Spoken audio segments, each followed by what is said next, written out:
I know how it is like to love someone who hates you. Believe me when I say this, even though I know you don't mean it. I just can't believe that the same mirror I fell in love with many years ago would be the source of my pain and my greatest fear. You are the only reason I lived for, but also the only reason I hated my life. Do you remember how it all started? Because I do. Do you remember the first time we met? I was the only one with wings back then. You could barely even hear me when I tried to tell you my name. I didn't tell you the real reason why I was particularly shy around you. I just didn't expect to see such a pretty unicorn in town back then. A beautiful unicorn that came from Canterlot that isn't also snobby or stuck up. To be honest, I didn't know what I was feeling either. I only knew that this warm, fuzzy feeling within me grew stronger with time. The more I started to spend time with you, the harder it was for me to say goodbye every time you left. And this wasn't like any state of shyness I experienced previously. It would never disappear with time, and I knew it. At first, I thought it was normal. In fact, perfectly normal, for me to be feeling this way. After all, everyone has had a moment of infatuation in their lives, right? I already knew I was attracted to mares rather than stallions for a long time, so it was normal for me to have silly crushes, including one on a lavender mare, right? But little did I know, these feelings would not fade. Crushes disappear with time. The feelings that they bring are evanescent and often pointless. This was not one of them. Every time I thought of you, the butterflies on my flank flew to my stomach, and the fire within my heart rose to my cheeks. Eventually, you just took over me. You were all I could see when I looked into the mirror. You were all I could see in my dreams.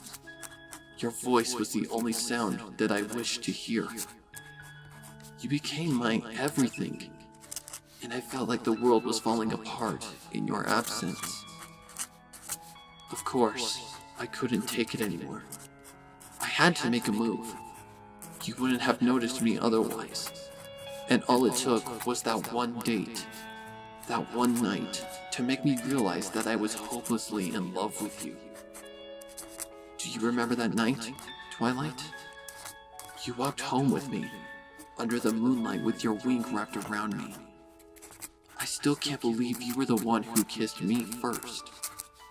You couldn't believe how happy I felt in that moment, as if my wings that stood straight up were not clear enough of an indicator.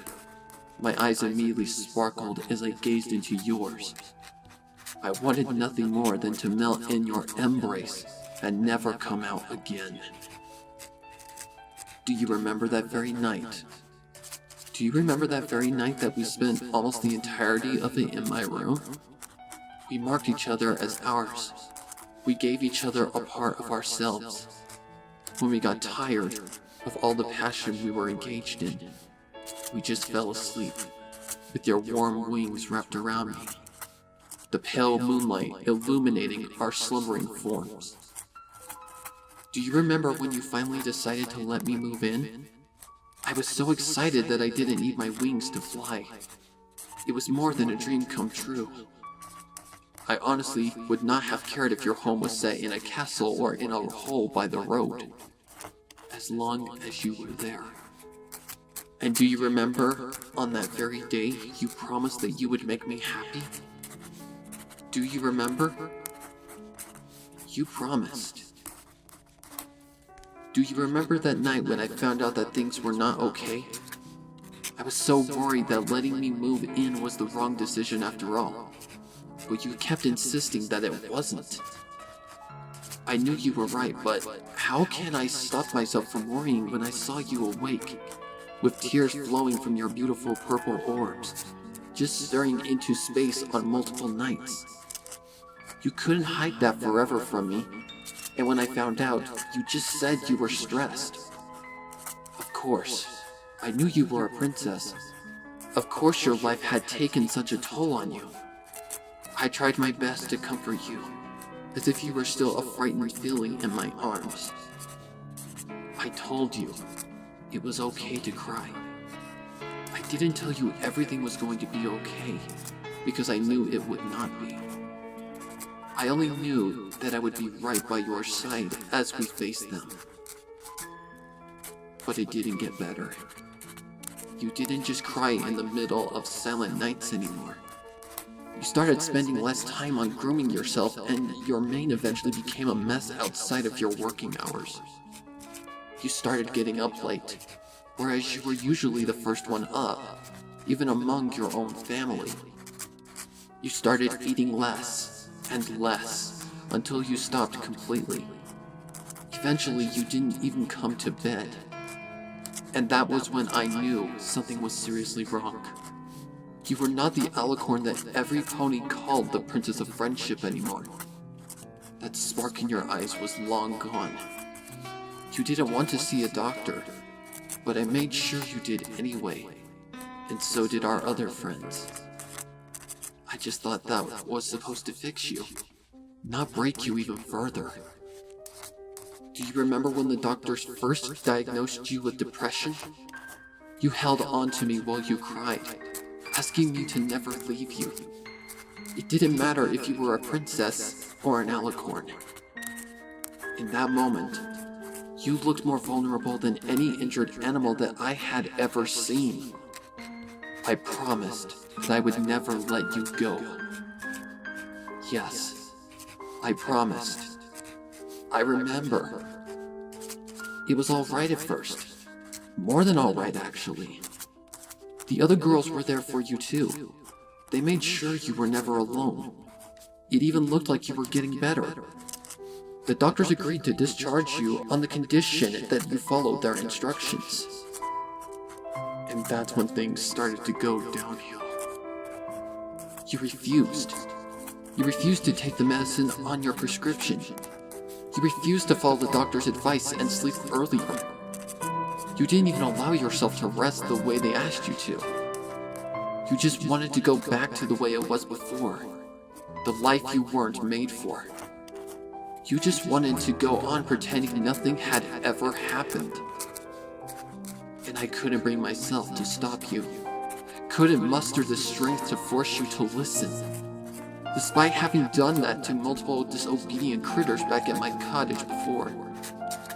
But now I know I should have. Maybe then you wouldn't have locked me out. Do you remember the times when you were still sane?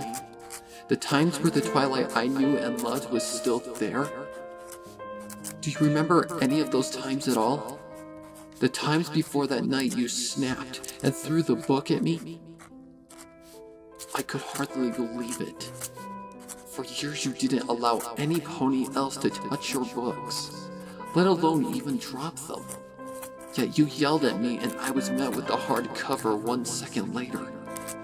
And you broke down, crying like a filly that had just been thrown out of their house before she even got the chance to grow. At first, you only threw your precious books at my face whenever you were fed up or whenever you even got mildly interrupted. You were never so sensitive to disturbances before. Yet I know your anger wasn't real, and it disappeared as quickly as it came. The signs of your depression appeared again. I tried to comfort you in whatever way I could every time you collapsed in my embrace in tears, be it physical or emotional. It was all I could do anyways, and what I always did. Somewhere along the line, we both lost our way. You didn't just throw things anymore. You held me by your inescapable magic, making me land on the cold, hard floor of your polished castle. You stopped actually studying or learning. You didn't do anything real anymore. You weren't disturbed or stressed. You were just mad for no reason. Your sorrow was gone, replaced with thoughtless rage. Rage that you would only let out on me. A rage that would never end. And all I felt was a river of pain cascading on me every time. I didn't know what I was supposed to do anymore. I didn't know what I felt about you back then. All I knew was that over time, there was no Twilight left inside of you anymore. I learned it the hard way, by trying to comfort you like I once did, only to be met by a searing pain to my face. You would singe my fur and mane until you didn't even see what you were doing anymore. I never wanted to make this decision, but you forced me to a few weeks ago. You cornered me, your horn alight with no emotion in your eyes. You grabbed my wings and took your sweet time with every feather as you twisted and burnt them until they cracked. You pinned me against the wall, screaming that you wanted me to die. Whether I couldn't or would not even stop you, I had no idea. I just knew that you were gone. And it's over. Yes, you heard me right. It's over, whether we like it or not. Do you remember it all, Twilight? Do you remember anything beneath all these broken promises and shattered dreams? Do you know how hard it is for me to keep pretending that it's okay, just so that others wouldn't know the truth? Do you know how it is like to live a lie, led by a dream that never existed? Do you know how hard it is for me to come back every day and see a desolate wasteland filled with shattered crystals and fragments of our memories that was once our home? Do you even know how hard it is for me to see you anymore, knowing that you are not there? I don't know where you are right now, since the purple alicorn that now remains clearly is not you. But I know that I must leave. I don't want to live a life believing in a non-existent dream, and I don't want our other friends to worry about us anymore. But I want you to know, I'm not afraid of you or the damage you inflicted. Even after all this, I want you to know that I only came to life after you happened. The dormant spark within me was ignited when I met you, and I know this fire that burns endless will never be extinguished. Because you can break the wings on my body, but you can never tear apart the ones in my heart. I may never be able to fly again, but nothing can stop me from ever soaring again. As long as I release myself from this lie. We can deny it as long as we like, but it wouldn't change the fact that this was not ever meant to be. In this world, there is no place for both of us together. Evidently, all the dreams we had were mere illusions. All our promises, we can forget. But what came alive in us when we saw each other? That is something that will never die, no matter how broken we may be. A few years ago, you broke your promise. And today, as I stepped out of the castle I used to call home, I knew that I had broken mine as well. You may not exist anymore, and there might not be a happy ending to our story. But I will not be afraid. At least, not of you. Because you came into my heart, and you will always be there. And I know I will always be in yours too. And I too still believe that you know you can't kill the me in you. I love you, and I always will. No matter what. Goodbye, Twilight. Fluttershy.